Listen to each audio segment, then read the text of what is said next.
노르웨이의 할덴 교도소는 세계에서 가장 평화로운 감옥으로 알려져 있습니다. 울창한 숲 속에 지어진 이곳은 언뜻 보면 수련원이나 캠프 시설처럼 보이기도 합니다. 하지만 이곳은 분명히 교도소입니다. 놀라운 점은 이곳엔 철창도 감시탑도 무장한 감수도 없습니다. 수감자들은 자유롭게 부엌에서 요리를 하고 자유롭게 스튜디오에서 음악을 만들며 자유롭게 서로 대화를 주고받습니다. 심지어는 간수들과 함께 식사를 하기도 합니다. 감시자와 죄수가 아닌 사람과 사람으로 마주하는 것입니다.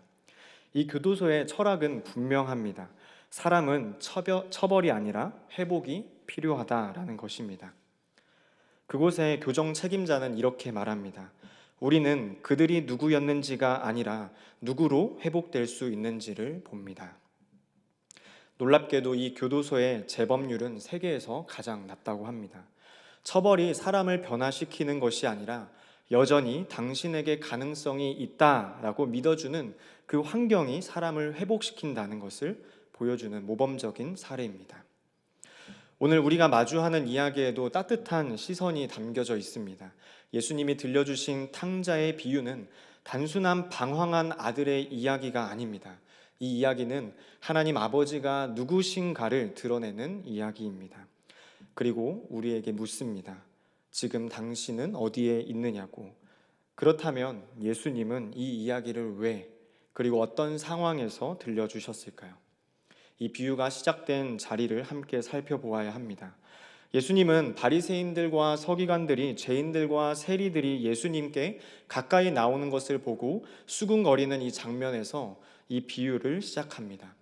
그들은 이에 대한 대답으로 이 사람이 죄인을 영접하고 음식을 같이 먹는다라고 말합니다. 이에 대하여 예수님은 세 가지 이야기를 들려서 말씀해 주시는데, 잃은 양, 잃은 드라크마, 그리고 잃은 아들. 이 이야기의 마지막이 바로 오늘 본문 누가복음 15장 11절부터 32절까지의 말씀입니다. 오늘의 이야기의 구조는 이렇습니다. 한 아버지에게 두 명의 아들이 있었고, 한 아들은 집을 떠났고 다른 아들은 집에 머물러 있었지만 마음은 멀어져 있었습니다. 그리고 그 두 아들을 향해서 끝까지 기다리고 달려가고 다시 맞이하는 아버지가 등장합니다. 함께 15장 11절과 12절 말씀을 읽겠습니다. 또 이르시되 어떤 사람에게 두 아들이 있는데 그 둘째가 아버지에게 말하되 아버지여 재산 중에서 내게 돌아올 분깃을 내게 주소서 하는지라. 아버지가 그 살림을 각각 나누어 주었더니. 당시 유대 사회에서 살아있는 아버지에게 유산을 요구한다는 것은 곧 아버지를 죽은 사람으로 여기는 모욕적인 행동이었습니다. 둘째 아들은 아버지를 향한 관계나 애정보다 아버지가 가진 재산에 더 관심을 가지고 있었습니다. 그리고 그는 자유를 원했습니다. 자신이 원하는 삶을 간섭받지 않고 마음껏 누리는 삶을 살고 싶어 했습니다. 아버지는 그런 아들을 강제로 붙잡지 않으셨습니다. 억지로 붙들고 설득하지도 않으십니다. 그저 그가 요구한 것을 조용히 내어주십니다. 그리고 둘째 아들은 며칠이 지나지 않자 모든 재산을 챙겨 먼 나라로 떠나게 됩니다. 여기서 먼 나라의 정확한 지명은 알 수는 없지만 분명한 것은 아버지의 품에서 멀어진 땅이라는 것입니다. 아버지의 시선이 닿지 않는 곳, 아버지의 말이 들리지 않는 곳, 마음대로 살아갈 수 있는 거리, 둘째 아들은 그것이 진짜 자유라고 생각했습니다. 그리고 그곳에서 마음껏 살아갑니다.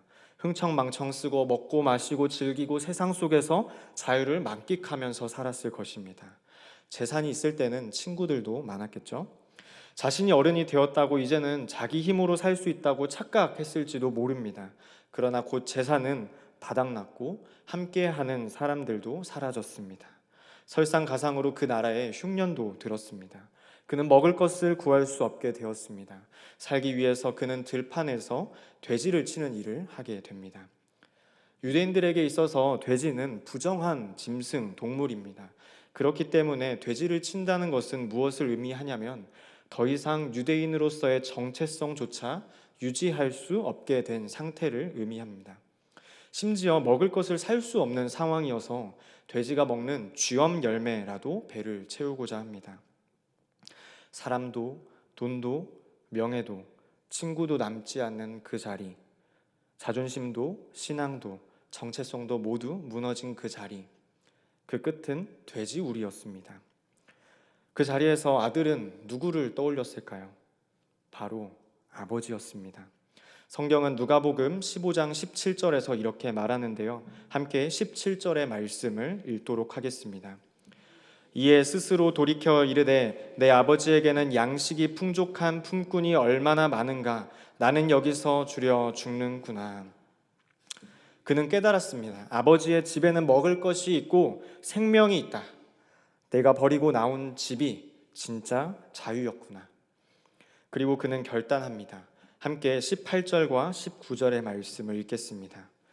내가 일어나 아버지께 가서 이르기를 아버지, 내가 하늘과 아버지께 죄를 지었사오니 지금부터는 아버지의 아들이라 일컬음을 감당하지 못하겠나이다. 나를 품꾼의 하나로 보소서 하리라 하고.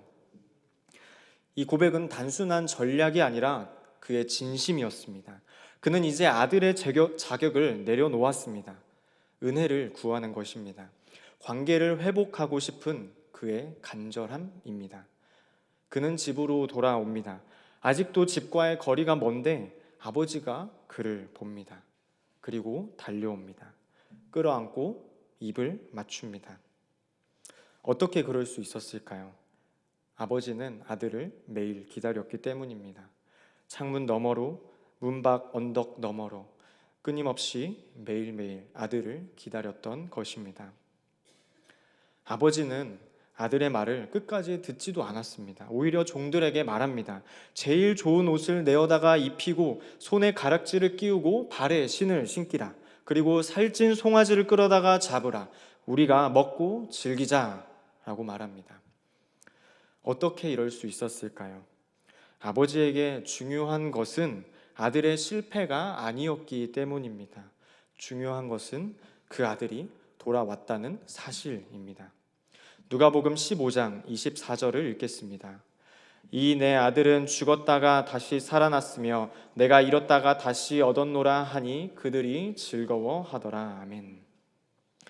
사랑하는 여러분, 하나님 아버지는 우리의 과거보다 지금의 회복을 바라보십니다. 돌아오면 됩니다. 무너진 자리에서도 돌아오기만 하면 됩니다.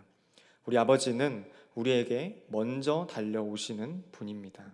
그러므로 여러분, 회개는 자책이 아니라 회복입니다. 용서를 구하는 무릎 꿇음이 아니라 사랑으로 안기게 되는 아버지의 따뜻한 품입니다. 지금도 우리 하나님 아버지는 우리를 기다리십니다. 아버지의 집은 언제나 열려 있습니다. 둘째 아들의 귀환과 잔치가 한창 무르익고 있을 무렵에 한 사람이 등장합니다. 바로 큰 아들입니다. 함께 25절의 말씀을 읽도록 하겠습니다. 맏아들은 밭에 있다가 돌아와 집에 가까이 왔을 때에 풍악과 춤추는 소리를 듣고. 맏아들은 집을 떠나지는 않았습니다. 늘 아버지의 곁에 있었습니다. 겉으로는 되게 성실하고 바람직해 보이는 맏아들이었지만 하지만 그 문제는 바로 그 곁이었습니다. 몸은 가까이 있었지만 마음은 점점 멀어져 있었던 것입니다. 맏아들은 하루 종일 밭에서 일을 했습니다. 우리가 보기에는 성실하고 책임감 있고 율법적으로도 흠이 없던 아들이었습니다. 하지만 집에 돌아와 들려오는 소리에 그는 당황하고 맙니다. 풍악과 춤, 잔치 소리, 무슨 일인가 싶어서 종을 불러 묻습니다. 종이 대답합니다. 함께 27절을 읽도록 하겠습니다. 대답하되 당신의 동생이 돌아왔음에 아버지가 건강한 그를 다시 맞아들이게 됨으로 인하여 살찐 송아지를 잡았나이다 하니.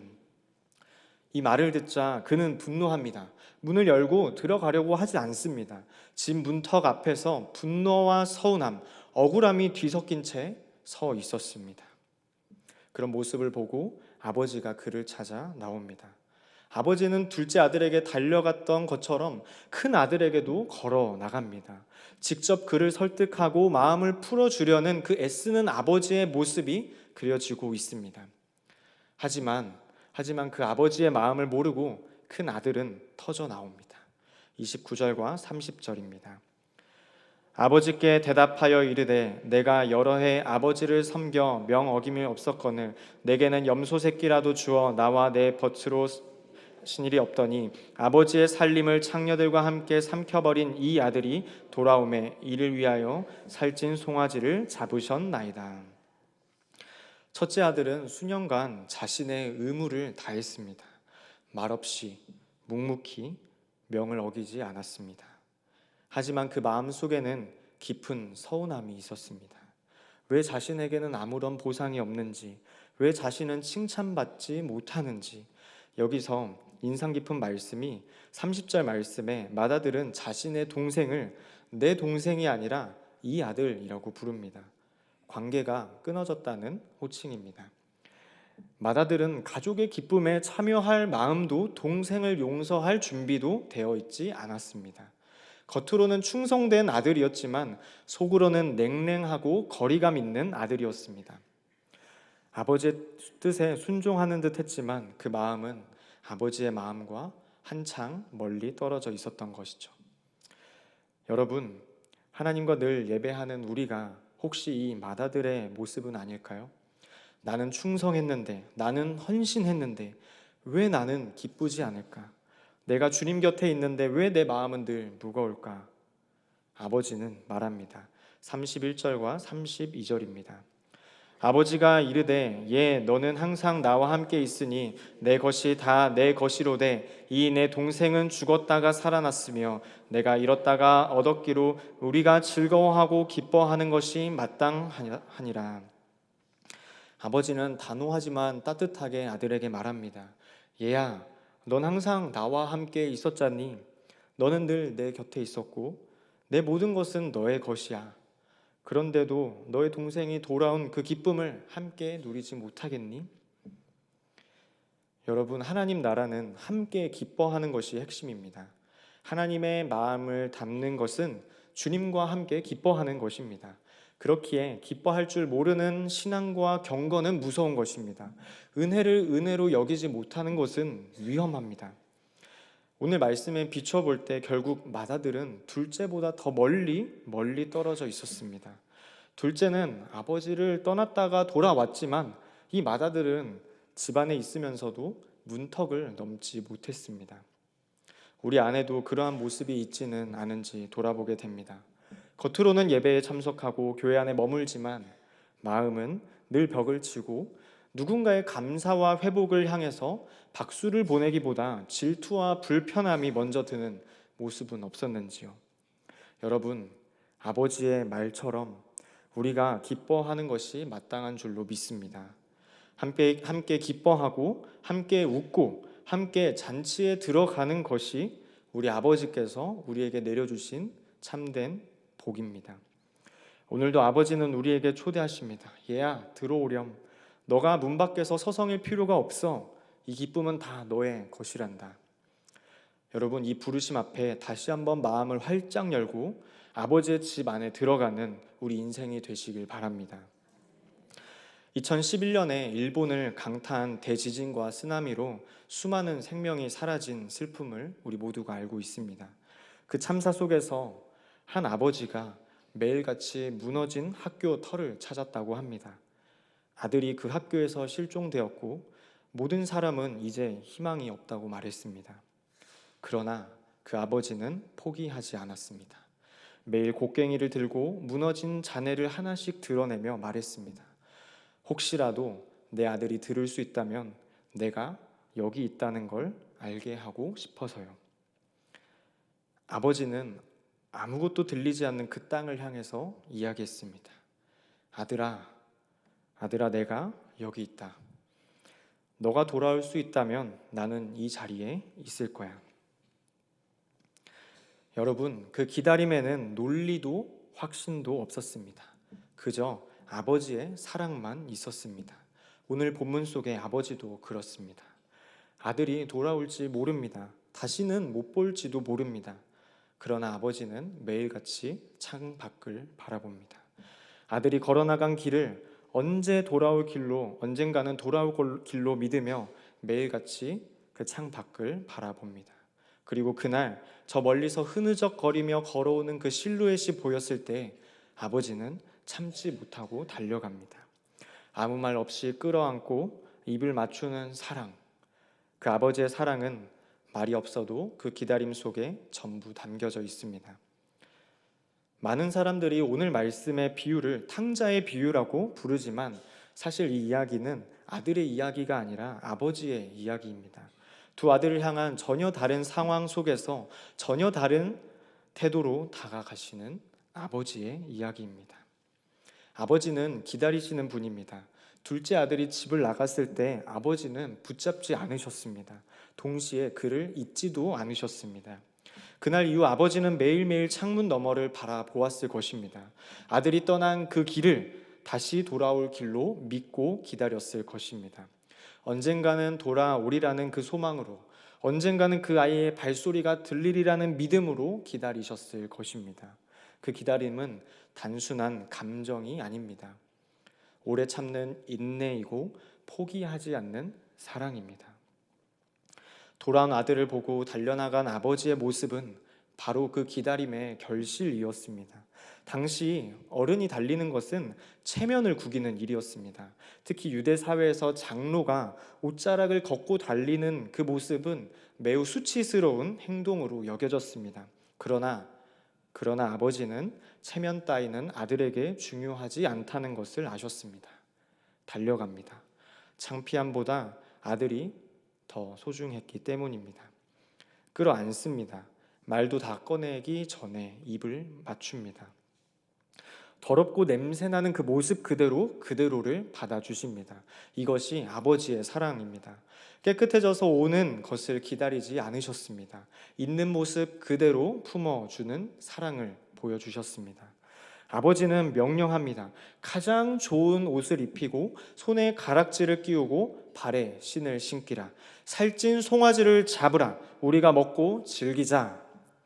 여기서 아버지가 베푼 세 가지는 모두 회복과 관련된 것입니다.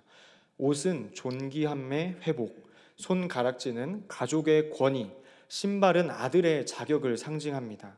아버지는 그를 종이 아니라 아들로 회복시키십니다. 첫째 아들이 분노하며 집에 들어가지 않았을 때 아버지는 또다시 나가십니다.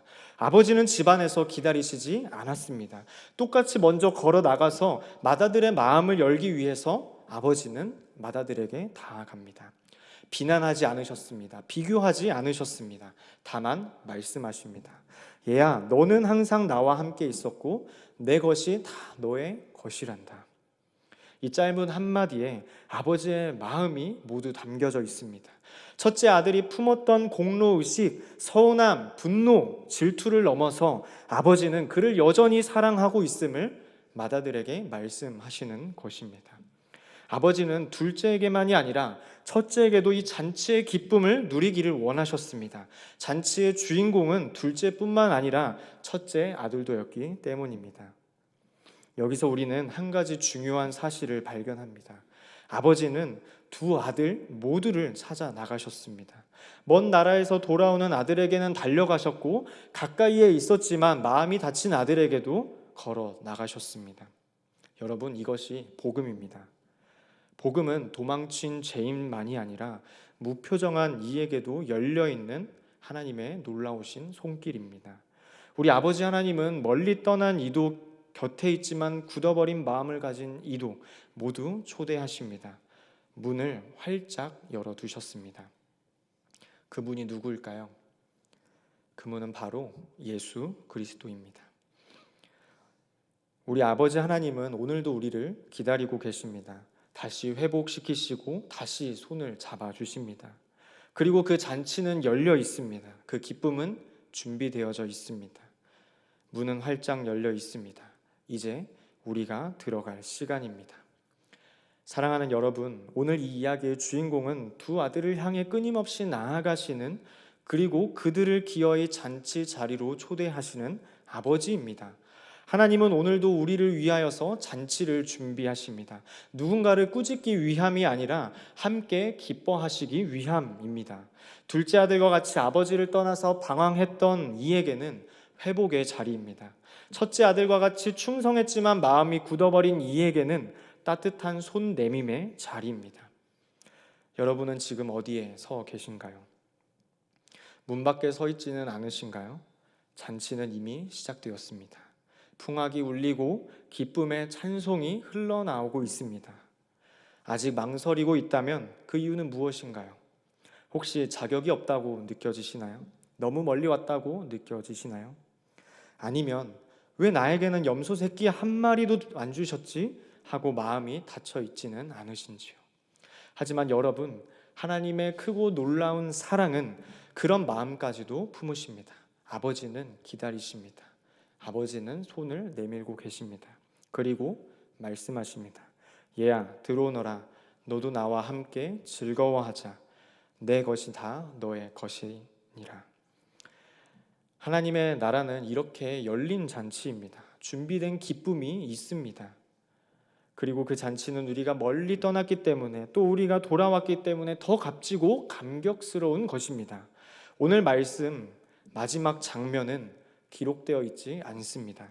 33절은 없습니다. 열린 결말입니다. 둘째 아들은 돌아왔지만 첫째 아들은 어떻게 되었는지 알 수 없습니다. 왜일까요? 그것은 바로 이 비유의 결말을 우리에게 맡기셨기 때문입니다. 잔치에 들어갈지, 문 밖에 서 있을지, 이 비유는 우리 삶의 초청장입니다. 여러분, 오늘 우리는 바로 이 마지막 장면 앞에 서 있습니다. 아버지는 문 앞에서 우리를 기다리고 계십니다. 우리의 죄보다 크고 우리의 서운함보다 넓은 그 아버지의 사랑이 지금 우리를 기다리고 계신다는 것입니다. 그러므로 여러분, 우리 모두가 아버지의 부르심에 응답하는 자가 되기를, 지금 열린 잔치에 들어가서 그 기쁨을 함께 누리는 주인공이 되기를, 그 잔치 안에서 기쁨으로 응답하는 우리 모두가 되기를 주님의 이름으로 간절히 소망합니다. 함께 기도하도록 하겠습니다. 우리의 마음이 아버지의 집으로 돌아가게 하시고 열린 잔치 안에서 준비된 기쁨을 함께 누리게 하소서. 오늘 특송으로 섬긴 세종교구를 위해서도 함께 기도하겠습니다. 사랑의 하나님, 오늘 우리에게 아버지의 마음을 들려주시니 감사합니다. 우리가 살아오며 때로는 둘째 아들처럼 아버지를 떠나서 방황하며 살았던 시간들이 있었고, 또 어떤 때에는 첫째 아들처럼 가까이 있었지만 마음은 멀어져 있었던 적도 있습니다. 사랑의 아버지 하나님, 아버지의 마음을 알지 못한 우리를 용서하여 주시옵소서. 우리가 자격이 없다고 스스로 판단하며 뒤로 물러섰던 순간들을 기억합니다. 우리가 충성했지만 기쁨을 잊고 삐뚤어진 마음을 품었던 때도 있었음을 고백합니다. 아버지 하나님, 그런 우리를 기다려 주셔서 감사합니다. 둘째 아들처럼 실패하고 무너졌을 때 우리를 정죄하지 않으시고 먼저 달려와 품어주신 그 아버지의 사랑에 감사합니다. 첫째 아들처럼 삐뚤어진 마음에도 불구하고 우리에게 손 내미시는 아버지의 인자하심 감사합니다. 우리는 그 잔치에 초대받은 자들입니다. 아버지 하나님, 우리가 문 앞에서 망설이지 않게 하여 주시옵소서. 이제 그 문을 열고 아버지의 집 안으로 기쁨으로 들어가게 하여 주시옵소서. 그러므로 우리의 예배가, 우리의 기도가, 우리의 찬양이 그 열린 잔치의 기쁨이 되게 하여 주시옵소서. 하나님이 준비하신 그 풍악과 춤 가운데 우리가 기쁜 마음으로 참여하게 하여 주시옵소서. 무거운 마음을 내려놓게 하여 주시고 나의 공로를 자랑하는 마음도 내려놓게 하여 주시옵소서. 기쁨의 자리로, 은혜의 자리로 나아가게 하여 주시옵소서. 주님, 아버지 하나님, 혹시 우리 안에 아직 망설임이 있다면 지금 말씀으로 깨닫게 하여 주시고 그 아버지의 놀라운 품으로 달려가는 믿음을 더하여 주시옵소서. 우리의 눈이 아니라 주님의 눈으로 서로를 바라보게 하여 주시고 비난과 질투가 아닌 회복과 사랑의 박수로 서로를 맞이하게 하여 주시옵소서. 하나님, 우리 교회가, 우리 가족이, 내가 그런 공동체가 되게 하여 주시옵소서. 누군가 넘어져도 다시 일어설 수 있는 교회, 공동체, 가족, 내가 되게 하여 주시옵소서. 누군가 돌아올 수 있는 길을 열어두게 하여 주시옵소서. 문을 닫지 않는 잔치를 준비하는 우리 교회 공동체 가족 내가 되게 하여 주시옵소서. 아버지 하나님, 잔치는 언제나 열려 있습니다. 기쁨은 언제나 준비되어 있습니다. 혹여나 아직 돌아오지 못한 누군가가 있다면 오늘 우리의 기도를 통해서 주님의 초청에 닿지 닿게 하여 주시옵소서. 우리가 먼저 그 문 안에 들어가게 하여 주시고 그 잔치 안에 찬양하게 하여 주시옵소서. 우리 아버지 하나님, 우리를 기다려 주셔서 감사합니다. 우리를 초대해 주셔서 감사합니다. 그 사랑을 잊지 않겠습니다. 그 품을 잊지 않겠습니다. 그 놀라우신 아버지의 사랑, 그 놀라운 아버지의 손길을 우리가 잊지 않겠습니다. 아버지 하나님을 의지하며 나아가오니 우리가 언제나 아버지의 품 안에 머물게 하여 주시고 아버지만 바라보게 하여 주시옵소서. 지금 이 순간도 우리는 아버지의 품 안으로 돌아가게 하여 주시옵소서. 놀라운 주님의 그 품 안에서 주님을 찬양하며 천국 잔치를 함께 경험하는 우리 모두가 되기를 하나님께서 함께하여 주시옵소서. 하나님, 세종교구를 축복하여 주시옵소서. 날마다 예배의 잔치가 넘쳐나게 하여 주시고 기쁨이 준비되어서 함께 찬양하고 예배하고 기도하는 공동체로 살아가며 나아가게 하여 주시옵소서. 세종교구 하나님을 더욱더 기쁨으로 찬양하게 하여 주시고 모이게 힘쓰게 하여 주시고 날마다 하나님의 영광이 되며 성도들에게 위로와 찬양과 은혜가 되는 기쁨의 교구가 되게 하여 주시옵소서. 하나님, 지도자들을 특별히 축복하여 주셔서 그들의 눈물의 위로를 더하여 주실 줄로 믿습니다. 날마다 평안과 사랑과 축복이 가득하길 하나님께서 놀라운 손길과 아버지의 품 안에 거하도록 하나님, 세종교구 가운데 함께하여 주시옵소서.